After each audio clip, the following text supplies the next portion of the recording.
Ultimately, when it comes down to it, you can determine the direction of the trend by the moving averages that you do use to see the trend. So it depends how you look at it. Now, if we are looking at this, let's break this down. We'll get rid of this and we'll start this with two moving averages, and we're going to float this around a little bit. We're going to make some adjustments to these different moving averages, and we'll see how that trend does change. So we've got a couple of different moving averages on here right now. This is the 50 and the 200. And when we have the 50 and the 200, these are a set that I like to use quite a lot. I would call them my long-term moving averages or the long-term trend. Now, if I zoom out of this, we can see how long this trend stays intact when we use the 50 and the 200. We get a crossover to the upside and the market tends to move up. We get a crossover to the downside and it tends to move down. Now, we understand this about two moving averages as far as trend direction goes, but the settings will determine how long that trend will move in that direction. So this is the 50 and the 200. Let's change that to what's called the big boy. We're going to change the 200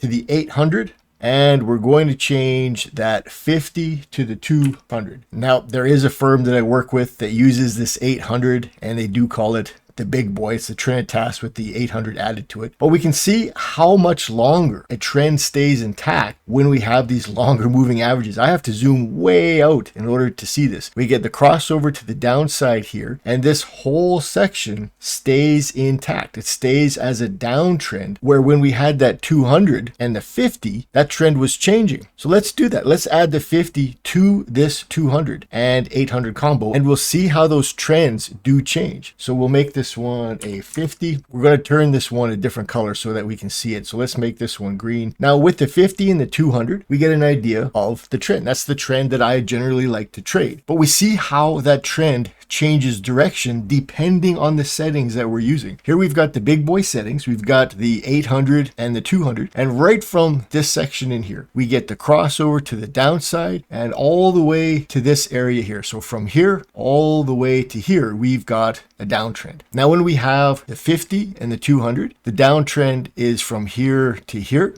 and then from here to here, and then a little bit in here, and then from here to here. So we get one big long-term downtrend when the moving averages are really slow. But when we speed those moving averages up, we get more in the way of a responsive trend. So with the big settings, we get this one big downtrend. All of this is just one big downtrend. But with the smaller settings, we get one downtrend in here. We get a second downtrend here. We get a third downtrend here. We get a fourth downtrend here. And in between those downtrends, we have uptrends. So we've got an uptrend in between, an uptrend in between, an uptrend in between, which are tradable. And that's the idea. You want to find trends that are tradable, and you want to use these moving averages to identify those trends that are tradable. So let's get rid of these. Now we've got that 800 and the 200. We've got the 50 and the 200. Now I'm going to get rid of this green line, and we're going to go back to using just these two moving averages. Let's start to make this a little bit smaller. We've got the 800 and the 200. Let's go down to something that's very quick. We're going to go from this 200 to a 5. Let's put a 5 in there, and we'll see how closely that hugs the market, and a 13. So we've got a 5 and a 13. Now what we're going to see is how quickly that trend changes. That trend is going to change on a dime. We've got a downtrend, a little bit of an uptrend, downtrend, an uptrend. So we can see how fast this changes direction. So we've got lots of different trend directions happening in a very small period of time. Now, if we compare that to the 200 and the 50, or the 200 and the 800, we're going to have one long trend in one direction, where the smaller moving averages are going to give us lots of little trends. So if we're looking at, are we trading the trend up? Are we trading the trend down? What direction is the trend? That's a loaded question, because you need more information. You need to know what you're looking at as far as determining that trend. This is the 5 and the 13. So we have a very fast trend. And ultimately, with different moving averages, I want to start putting those together to give us one big overview that is full of little details. So we've got the 5 and the 13. Let's increase this a little bit. We get an idea of a mental snapshot in this. We have a downtrend, a downtrend, a downtrend, uptrend, up, up, up. So if we slow these down just a little bit more, so we'll go from the 13, we'll make this one a 34, and we will make this 5 into a 13. We can start to see how the trend starts to smooth itself out. And we don't get as many changes in the trend direction. We get one little section in here where the trend is down, but where we had previous downtrends with the faster moving averages, they remain as part of an uptrend now. So we've got an uptrend that starts here and goes all the way to here. When we had the faster settings, we had an uptrend that turned into a downtrend, and then up here it turned back into a downtrend. With the slower settings, now we've got one trend where we had the trend flipping back and forth several times. Now this is with the 13 and the 34. Another common setting, another one that I really like, is we'll change the 34 to a 55, and then we'll change this 13 to a 21. So now we've got a 21 EMA and we've got a 55 EMA, and that downtrend that was in here now disappears. So we had a downtrend in here, even with that 1334, that downtrend has now disappeared. So from here to here, we have one big uptrend. So we have an uptrend that just keeps getting bigger and bigger as those moving averages become slower and slower. That uptrend starts to maintain itself. We are allowing for deeper pullbacks when we have those longer moving averages. So if I take those longer moving averages and add them to smaller moving averages, we're going to get a combination of a multiple of moving averages that give us simultaneously two different trend directions. So let's do that. We're going to take the settings of this 21 and 55. We're going to make them something that we use regularly. So let's go for the 200. Let's make this one a 50. Now we've got a longer term trend. When the trend turns up, it tends to stay up, but the moving averages don't really get far away from the price, or vice versa. The price doesn't really get far away from these moving averages, which is what I like. But at the same time, it does allow a trend to breathe. It does allow that market to make the moves it needs to make. Now I'm going to add a second set of moving averages, and that's going to be a smaller trend. So we're going to go way down to the bottom. We're going to go to those 513 that we had. So this first one, let's make this one a 5.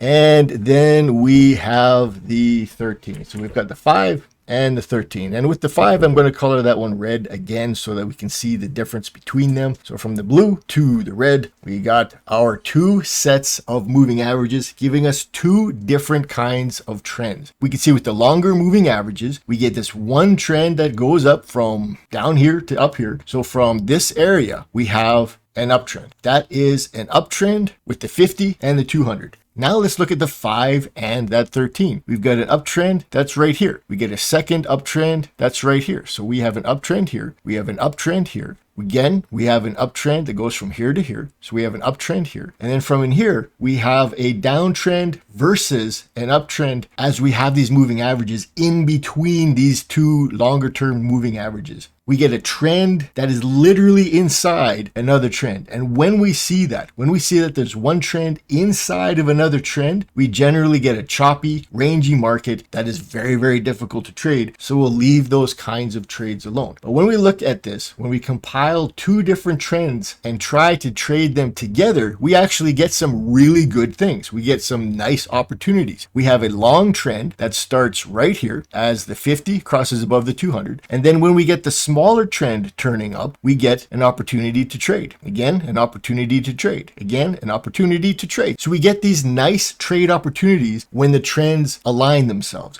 We've got the short-term trends and we've got the long-term trends, and bringing them together gives us high probability trading opportunities. So if we get rid of all of these, we're looking at a crossover in here. That could be a trading opportunity long. A crossover here, a trading opportunity long, and in here. And that's not the end of it. We don't have to look for just the crossovers. As a trend happens, we get the pullbacks within those trends. Now, if we've got a short-term trend in here, we can still look for pullbacks inside of that short-term trend to get us into trades. Pullbacks inside, pullbacks inside. As long as we've got the long-term trend and the short-term trend in agreement, we could be making these nicer trades that have a higher probability because we've got two different trends that are agreeing with each other. Now, when I look at the markets with moving averages like this, I generally come to one conclusion. There is a right side of the market, and I want to be on the right side of the market. I'm looking at the longer term trend as the overall main direction. And then I'm looking at the shorter term trends as those entry opportunities in that trending direction, as those shorter term trends orient themselves in the same direction as that longer term trend. So when I'm looking at a trade like this, I'm looking at the short trades. I'm looking at the trend that is short. We've got the long term trend telling me to go down. And then the market pulls up into this smaller term trend trends and they orient themselves in the direction of that longer term trend, that to me is the right side of the market. And there's only one way I'm going to trade this. I am going to trade this with the direction of those two trends coming together, and they tell us the same thing. Now, when you do this, when you compile these different moving averages and look at them in this way, the idea behind this is to show you how they work together to give us the best opportunities, to give us the right side of the market, the highest probability trades. So when we're looking for a trend, I like to look at the longer term trends and I like to look at the smaller term trends, and those trends will change direction, some faster, some smaller, depending on the speed of these moving averages. But when they orient themselves into the same direction, we have what's considered a high probability trade, and they can be very successful. This kind of method, this technique is really the foundation of all of my trading. This is how I prefer to trade. Now, not all systems are going to look like this. We compile these moving averages so they look a little bit different, but this is the idea behind it. We've got that short-term trend, we've got that longer-term trend, and when they orient themselves into one direction, then we've got the best, the highest probability trades. So if you're looking at making your trading easy, you're looking at making the direction you need to trade something that you can easily identify, this is probably the best way to go about doing this. For me, this is the best way, and this is how I trade day in and day out, and it works day after day after day.